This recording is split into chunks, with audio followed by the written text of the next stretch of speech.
नमस्कार, बहुत स्वागत है आप सभी का। आप देख रहे हैं प्राइम टाइम शो बिहार में किसकी बहार है। मैं हूं आपके साथ जया मिश्रा।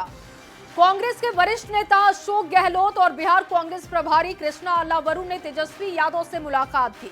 दोनों ने कहा कि महागठबंधन में सब ठीक है, लेकिन आज कोई साझा प्रेस कॉन्फ्रेंस नहीं हो सकी।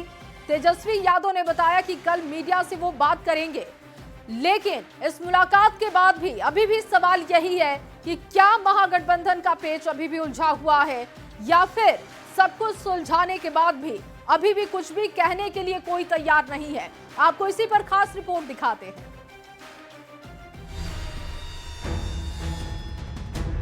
पूरा महागठबंधन एकजुट होकर चुनाव मैदान में उतर रहा है। जब स्वार्थ का गठबंधन बनता है तो ये होता है। बिहार विधानसभा चुनाव के नॉमिनेशन की तारीख भी खत्म हो गई, लेकिन महागठबंधन का महाझंझट खत्म होने का नाम ही नहीं ले रहा। 243 सीटों वाले बिहार विधानसभा चुनाव में अब भी 251 उम्मीदवार मैदान में हैं। आखिरकार महागठबंधन के इस महापेंच को सुलझाने के लिए कांग्रेस आलाकमान ने दिल्ली से विशेष दूत भेजा। राजस्थान के पूर्व मुख्यमंत्री अशोक गहलोत बिहार कांग्रेस प्रभारी कृष्णा अल्लावरू के साथ राबड़ी आवास जाकर लालू प्रसाद और तेजस्वी यादव से मिले। करीब 1 घंटे तक बातचीत हुई, मेल मुलाकात का दौर चला, फिर भी साझा प्रेस कॉन्फ्रेंस ना हो पाया। हाँ, अशोक गहलोत ने ये जरूर कहा कि महागठबंधन में कोई झगड़ा नहीं है। पूरा थोड़ा एक कन्फ्यूजन पैदा कर दिया गया, कोई दम नहीं है। 243 सीटें हैं बिहार में। अब 243 सीटों में 5-10 सीटों में तो लोकल इश्यू भी होते हैं, कैंडिडेट का परसेप्शन भी होता है और फ्रेंडली फाइट हो सकती है। भाई कोई दिक्कत नहीं है। मुलाकात के बाद महागठबंधन की साझा प्रेस कॉन्फ्रेंस तो नहीं हुई। तेजस्वी यादव ने अपनी पार्टी की ओर से जरूर प्रेस कॉन्फ्रेंस कर दिया, कई तरह की घोषणाएं भी की, लेकिन महागठबंधन पर पूछे गए सवाल पर ये कहकर आगे बढ़ गए कि कल जवाब दूंगा। कोई भी बात नहीं है, कल बात करेंगे, कल आप लोगों को सबका जवाब मिलेगा। बहुत बहुत धन्यवाद। अब एनडीए के नेता महागठबंधन पर तंज कस रहे हैं। बीजेपी सांसद रविशंकर प्रसाद ने कहा, स्वार्थ के गठबंधन में ऐसा ही होता है। अब कहिए ये पेच क्या सुलझाने मैं जाऊं? ये तो होना ही था। जब स्वार्थ का गठबंधन बनता है तो ये होता है। वहीं केंद्रीय मंत्री और एलजेपी रामविलास के अध्यक्ष चिराग पासवान कहते हैं कि महागठबंधन भानुमति का कुनबा है जो बनने के पहले ही बिखर चुका है। महागठबंधन has collapsed completely, पूरी तरीके से धराशायी हो गई। अब सबकी नजर 23 अक्टूबर की तारीख पर टिकी है, जब महागठबंधन की साझा प्रेस कॉन्फ्रेंस होगी। देखना होगा मामला सुलझ पाता है या और ज्यादा उलझ जाता है। न्यूज 18 के लिए पटना से रवि एस नारायण और धर्मेंद्र कुमार के साथ ब्यूरो रिपोर्ट। और वहीं तेजस्वी यादव ने चुनावी वादों का मास्टर स्ट्रोक खेल दिया है। मुख्यमंत्री महिला रोजगार योजना को टक्कर देने के लिए तेजस्वी ने महागठबंधन की सरकार बनने पर जीविका दीदियों को स्थायी करने का चुनावी वादा किया। साथ ही हर महीने 30,000 रुपए मानदेय देने का भी वादा किया। लेकिन सीएम नीतीश का दावा है कि जीविका दीदियां उनकी सरकार की वजह से सशक्त हैं। जीविका शब्द उनकी ही देन है। आपको ये रिपोर्ट दिखाते हैं।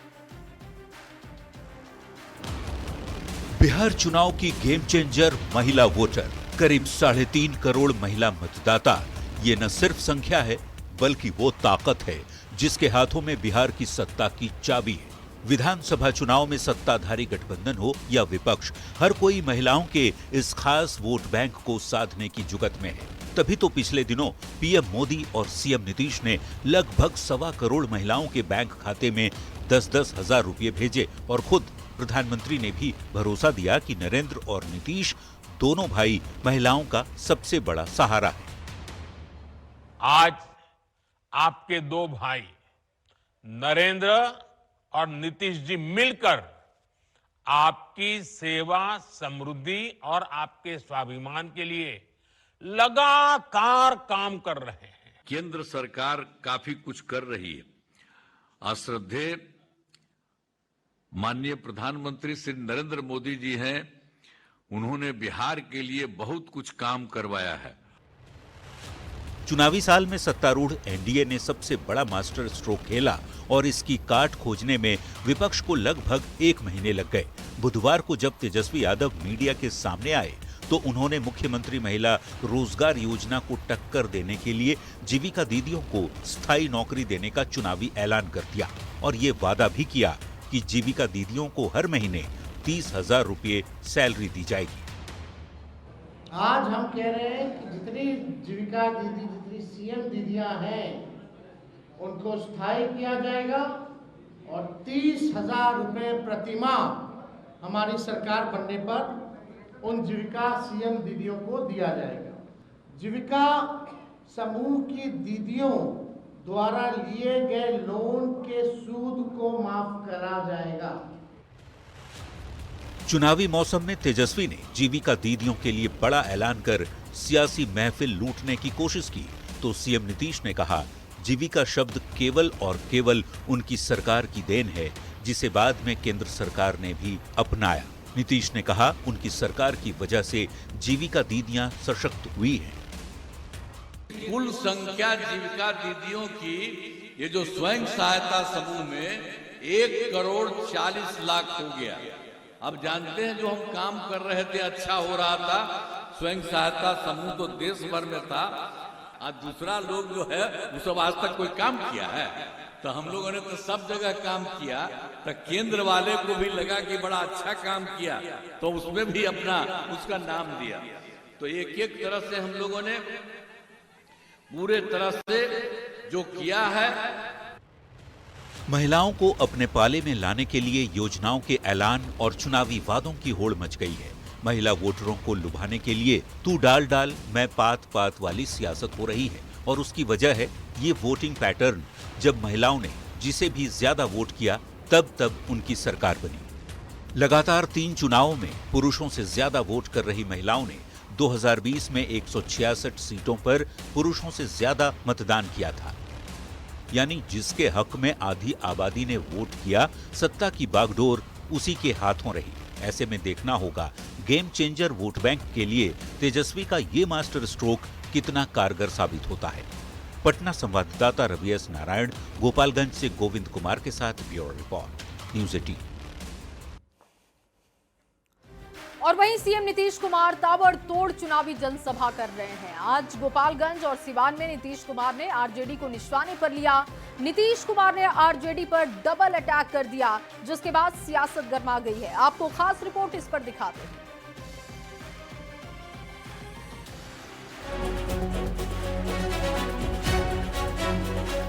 अपने 7 साल में हट गया केंद्र से, तो उसने अपनी पत्नी को बनवा दिया। एक तरफ महागठबंधन में पेंच पर पेंच फंसा है तो दूसरी तरफ सीएम नीतीश ताबड़तोड़ चुनाव प्रचार में जुट गए हैं। सीएम नीतीश कुमार ने बुधवार को गोपालगंज और सिवान में बड़ी चुनावी जनसभा को संबोधित किया और एनडीए प्रत्याशियों के लिए वोट मांगे। इस दौरान मुख्यमंत्री के निशाने पर एक बार फिर आरजेडी ही था। गोपालगंज में सीएम ने एक बार फिर आरजेडी के परिवारवाद पर बड़ा हमला बोला। आपको मालूम है कि अब आपका ये जो पहले वाला था उसको वोट देने के चक्कर में मत रहिएगा। वो लोग कोई काम किया है जी, कोई किया है? अपने 7 साल में हट गया केंद्र से, तो उसने अपनी पत्नी को बनवा दिया। तो वो लोग कोई जनरल करता था कभी महिला को? तो यही सब काम है। ये लोग कभी करता है अपने परिवार के लोगों को करता है। सिवान में भी सीएम नीतीश ने बड़ी चुनावी रैली को संबोधित किया। सीएम नीतीश का जोश बेहद हाई दिखा तो एनडीए समर्थक भी उत्साहित नजर आए। सीएम ने यहां भी 2005 से पहले के बुरे दौर की याद दिलाते हुए लालू राबड़ी पर जोरदार निशाना साधा। तो क्या था, पहले बहुत बुरा हाल था। लोग शाम के बाद घर से बाहर नहीं निकलते थे। शाम के बाद कोई घर से बाहर नहीं निकलता था। हम लोग तो जब कभी जाते थे तो कोई घरवा से निकलता नहीं था, तो हम तो अपना जा करके लोगों से अंत में घर में उनसे मिलते थे। ये हालत था तो कौन करवाया? जो इन लोगों की सरकार रही वही सब काम करवाया। सीएम नीतीश के आरजेडी पर जोरदार प्रहार के बाद सियासत गर्मा गई है। कांग्रेस ने कहा नीतीश कुमार 2005 से पहले वाले दौर की याद दिलाकर वोट लेना चाहते हैं, तो आरजेडी ने कहा सबसे ज्यादा परिवारवाद एनडीए में है। बिल्कुल ठीक कहा कि एक तरफ जहां बिहार एनडीए के शासनकाल में नई ऊंचाइयों को छू रहा है, विकास के नए आयाम गढ़ रहा है, वहीं महागठबंधन परिवारवाद की दलदल में धंसा हुआ और सत्ता लोलुपता में इस कदर डूब चुके हैं कि वो अब जनसभाओं में अपने विकास के कामों पर नहीं बल्कि आज भी 20 साल पुरानी सरकार को याद दिलाकर जनता से वोट मांग रहे हैं। परिवारवाद पर बोलने का आपको कोई अधिकार नहीं है। परिवारवादियों को जितना संरक्षण एनडीए के द्वारा दिया जाता है, यह स्पष्ट रूप से दिख रहा है, चाहे चिराग पासवान हो, चाहे जीतन राम मांझी हो। चुनावी महासमर में महागठबंधन में सीटों को लेकर माथापच्ची जारी है। सब कुछ ठीक होने का दावा किया जा रहा है। वहीं नीतीश कुमार एक कुशल नेतृत्वकर्ता की तरह चुनावी रण में एनडीए की विजय पताका लहराने के लिए कूद चुके हैं। सीएम ने आरजेडी के खिलाफ चौतरफा मोर्चा भी खोल दिया है। न्यूज 18 के लिए गोपालगंज से गोविंद कुमार और सिवान से मृत्युंजय सिंह की रिपोर्ट। हम लोग तो महिला के लिए, लड़का के लिए, महिला के लिए। और वहीं नॉमिनेशन खत्म होने के 2 दिन के बाद महागठबंधन को दूसरा झटका लगा है। सोमवार को दूसरे चरण के लिए नामांकन की प्रक्रिया पूरी कर ली गई। अब निर्वाचन आयोग ने एक-एक करके उम्मीदवारों का सत्यापन कर रहा है। निर्वाचन आयोग ने मोहनिया सीट से आरजेडी प्रत्याशी श्वेता सुमन का नामांकन रद्द कर दिया। आपको दिखाते हैं। भाजपा को और उनके उम्मीदवार को मुझसे डर है, मेरे पार्टी से डर है। ये है श्वेता सुमन। आरजेडी ने मोहनिया विधानसभा सीट से इन्हें चुनावी मैदान में उतारा था, पर निर्वाचन आयोग ने इनका नामांकन रद्द कर दिया है। श्वेता सुमन का आरोप है कि आयोग ने उनके साथ अन्याय किया है। आरोप लगाया गया था कि मेरा जाति प्रमाण पत्र, मैं यूपी की हूँ, मेरा जाति प्रमाण पत्र यूपी का नहीं होकर के मैं यहाँ की मूल निवासी नहीं हूँ, जबकि मैं 20 सालों से मैं यहाँ पे रह रही हूँ। मंगलवार को बीजेपी के लीगल सेल ने श्वेता सिंह के जाति प्रमाण पत्र को लेकर सवाल उठाया था और आरोप लगाया कि उनके पास बिहार का नहीं, यूपी का जाति प्रमाण पत्र है। बीजेपी के लीगल सेल ने निर्वाचन आयोग से इस पर कार्रवाई की भी मांग की थी। अब जरा ये भी जान लीजिए कि निर्वाचन आयोग का नियम क्या कहता है। नियम के मुताबिक किसी राज्य में आरक्षित एससी सीट से चुनाव लड़ने के लिए उम्मीदवार को उसी राज्य की अनुसूचित जाति का सदस्य होना अनिवार्य है। श्वेता सुमन के पास उत्तर प्रदेश की रविदास जाति का प्रमाण पत्र है, जो बिहार में अनुसूचित जाति सूची में शामिल नहीं है। चूंकि मोहनिया एससी के लिए आरक्षित सीट है, इसलिए निर्वाचन आयोग ने श्वेता सिंह का नामांकन रद्द कर दिया और आरजेडी को दूसरा झटका दे दिया। इससे पहले निर्वाचन आयोग ने वीआईपी के उम्मीदवार शशि भूषण सिंह का नामांकन रद्द किया था। वहीं एनडीए की तरफ से मढ़ौरा सीट पर उतारी गई एलजेपी-आरबी की उम्मीदवार सीमा सिंह का भी नामांकन रद्द किया जा चुका है।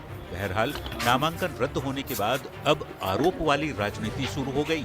देखना होगा कि इस डबल ट्रबल के बाद महागठबंधन का अगला कदम क्या होता है। पटना से संवाददाता रवि एस नारायण के साथ ब्यूरो रिपोर्ट, न्यूज 18। तो 2025 बिहार विधानसभा चुनाव में अब तक 3 उम्मीदवारों का नामांकन रद्द हो चुका है, जिससे न केवल प्रत्याशियों को बल्कि पार्टियों को भी झटका लगा है। सबसे पहला नामांकन एलजेपी-आरबी की सीमा सिंह का मढ़ौरा सीट से रद्द हुआ है। इसके बाद सुगौली से वीआईपी उम्मीदवार और आज मोहनिया विधानसभा सीट से आरजेडी उम्मीदवार श्वेता सुमन का भी नामांकन रद्द हो गया है। इस पूरे मामले पर और अधिक जानकारी दे रहे हैं न्यूज 18 संवाददाता संजय कुमार। उनकी पूरी रिपोर्ट आपको दिखाते हैं।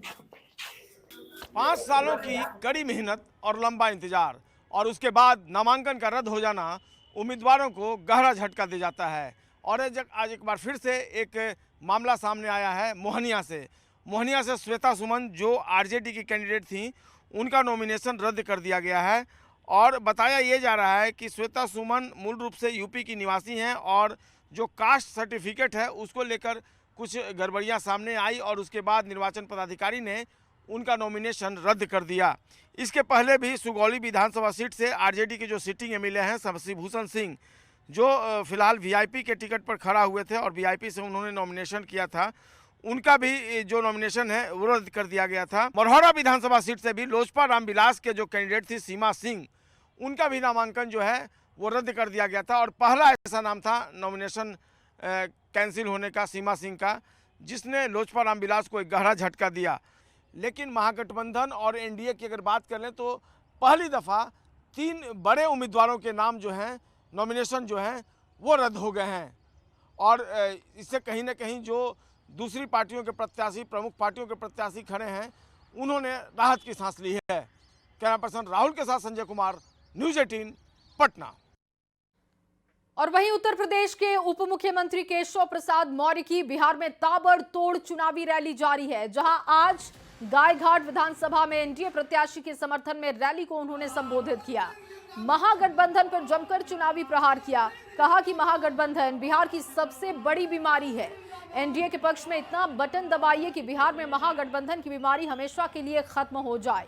उन्होंने तेजस्वी यादव के वादों को फर्जी बताते हुए कहा कि उनके पास फर्जी वादों का विश्व रिकॉर्ड है।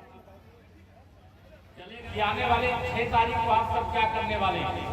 6 तारीख को यहाँ तीर का बटन दबा करके ऐसा तीर चलाना है महागठबंधन पे कि भविष्य में महागठबंधन नाम की कोई बीमारी आपके बिहार के अंदर रह ही ना जाए।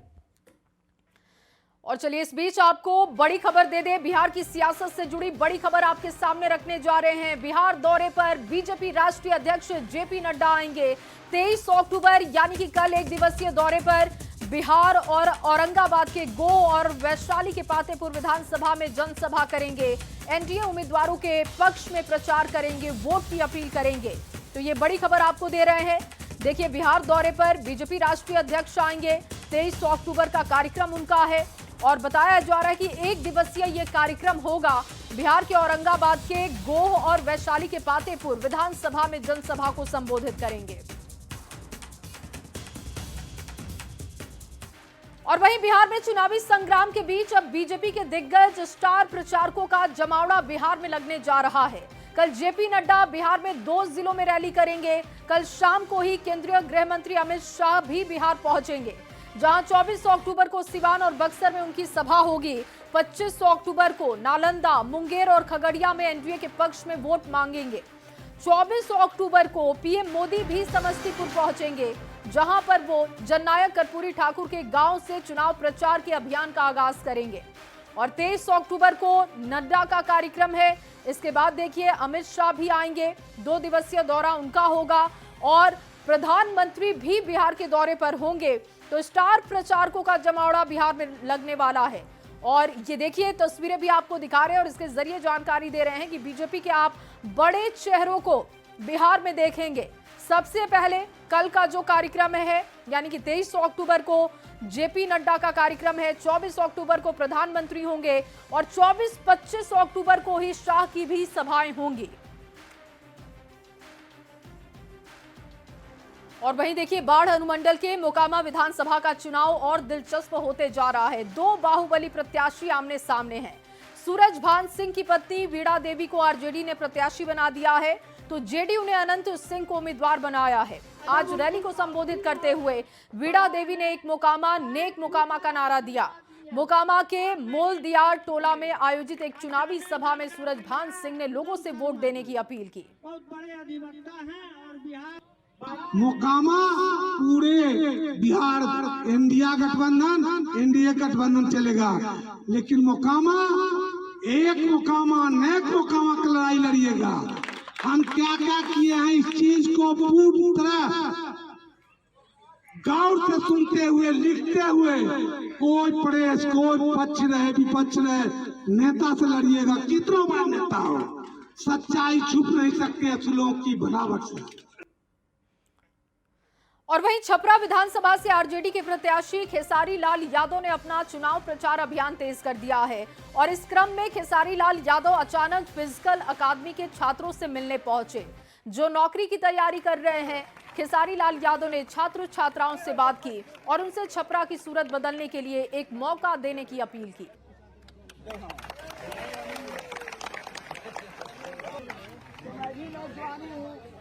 और हम सभी मैं भी नौजवानी हूँ और हम सबको मिलकर अपने छपरा को बदलना है, क्योंकि देखिए जब तक हम सब नहीं मिलेंगे छपरा नहीं बदलेगा। सही बात, यहाँ की व्यवस्था नहीं बदलेगी। यहाँ इतने साल से हम जो रह रहे हैं कहीं ना कहीं व्यवस्था से हर आदमी परेशान है। तो हम सबको मिलकर, आप लोग बहन है और मैं बहनों से यही कहना चाहता हूँ कि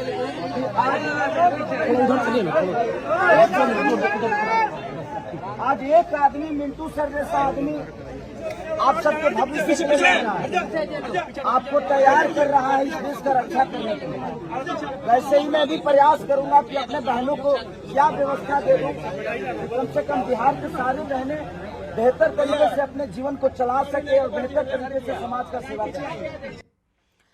और वहीं डिप्टी सीएम सम्राट चौधरी ने भी आज छपरा में एनडीए प्रत्याशी के समर्थन में चुनावी जनसभा को संबोधित किया और लालू यादव पर जमकर हमला किया। कहा कि छपरा से चुनाव लड़ने के लिए लालू यादव ने एक नाचने वाले को भेजा है, क्योंकि पूर्व के उनके सभी उम्मीदवार एक एक करके चुनाव हार चुके हैं।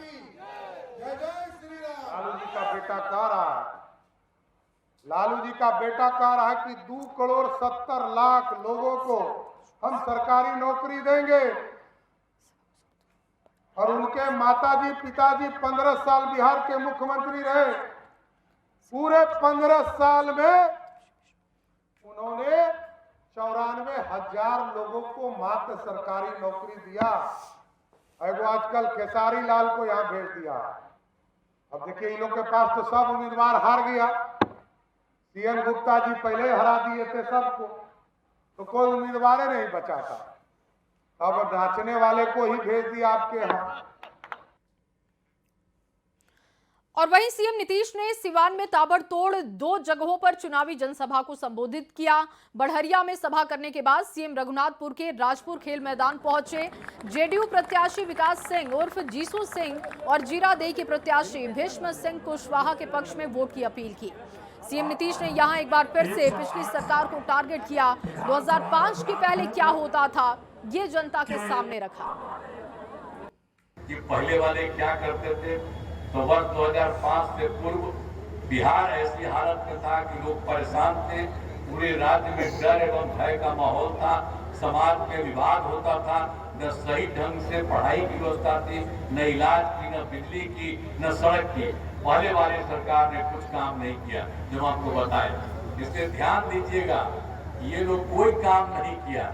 इसलिए कोई वोट लेने के लिए आवे एकदम वोट मत दीजिएगा। एक काम भी सबका कुछ नहीं है। और वहीं गोपालगंज में सीएम नीतीश कुमार की जनसभा को जेडीयू के राज्यसभा सांसद संजय झा ने भी संबोधित किया। संजय झा ने कहा कि आरजेडी के शासनकाल में बिहारियों को बाहर अपमान झेलना होता था, लेकिन आज लोग गर्व से कहते हैं कि वो बिहारी हैं। तो संजय झा की तरफ से जनसभा को संबोधित किया गया और उन्होंने 2005 के पहले वाले बिहार की याद दिलाई। आरजेडी के शासनकाल का जिक्र किया और कहा कि बिहारियों को पहले अपमान झेलना होता था, लेकिन आज जो बिहार से बाहर रहते हैं वो गर्व से कहते हैं कि बिहारी हैं। जो 20 साल के कि जब नीतीश कुमार जी काम करना शुरू किए बिहार में, तो सब कुछ चौपट था, कुछ नहीं था इस बिहार में। और वहां से बिहार को कहां से कहां लेके गए। बिहारी बोलने में शर्म लगता था कि हम बिहार के रहने वाले हैं, और अब देश दुनिया में बिहार का सर ऊंचा करके हम लोग बोलते हैं कि बिहार के रहने वाले हैं। तो मैं एक ही निवेदन करने के लिए आया हूं कि 6 तारीख को जब चुनाव होगा, जहां पर जेडीयू के प्रत्याशी है वहां तीर छापर, और जहां भाजपा के प्रत्याशी है वहां कमल छापर वोट देके जिताइए। और अगली खबर आपके सामने पटना से रखने जा रहे हैं, जहां पर केंद्रीय गृह राज्य मंत्री नित्यानंद राय ने कांग्रेस नेता अशोक गहलोत और लालू प्रसाद के बीच हुई बैठक पर तंज कसा। कहा कि जितनी वो बैठक कर ले, बिहार की जनता मन बना चुकी है एनडीए की सरकार बनाने की और मोदी जी पर भरोसा है। वहीं तेजस्वी यादव के सवाल पर भी कहा कि नीतीश कुमार ने बिहार का विकास किया, बिहार को सम्मान दिया है। जितना वो बैठक कर लें, बिहार की जनता मन बना चुकी है एनडीए की सरकार बनाने की। मोदी जी पर भरोसा है। माननीय प्रधानमंत्री जी के विकास की गंगा जो बिहार के गांव-गांव, घर-घर, जन-जन तक माननीय मुख्यमंत्री जी पहुंचाए हैं, तो बिहार के लोगों के जीवन में खुशियां आई है। और अगली खबर आपके सामने खगड़िया से रखने जा रहे हैं, जहां पर हाई स्कूल मैदान में केंद्रीय मंत्री चिराग पासवान ने एनडीए उम्मीदवार के पक्ष में रैली को संबोधित किया। जनता से वोट की अपील की। चिराग पासवान के पहुंचने पर कार्यकर्ताओं और नेताओं ने फूल मालाओं से उनका स्वागत किया। चिराग पासवान को सुनने के लिए बड़ी संख्या में लोग पहुंचे। जनसभा को संबोधित करते हुए चिराग पासवान ने महागठबंधन पर जमकर हमला किया।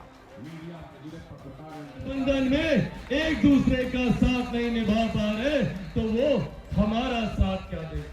ये सोचने की बात है कि जो गठबंधन में घटक दल एक दूसरे को अपमानित करने का काम कर रहे हैं, एक दूसरे को नीचा दिखाने का काम कर रहे हैं, एक दूसरे को संख्या में दबाने का काम कर रहे हैं, कल वो हम लोगों को क्या उठाने का काम करेंगे।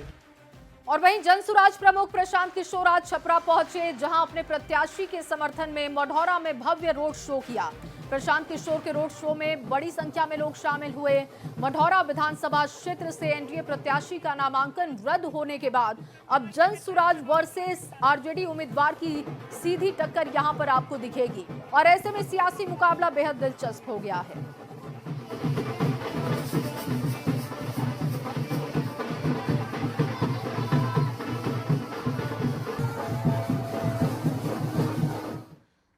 और चलिए इन्हीं तमाम खबरों के साथ इस बुलेटिन में बस इतना ही। चलिए आगे आपको दिखाएंगे जोहार झारखंड। बने रहिए हमारे साथ।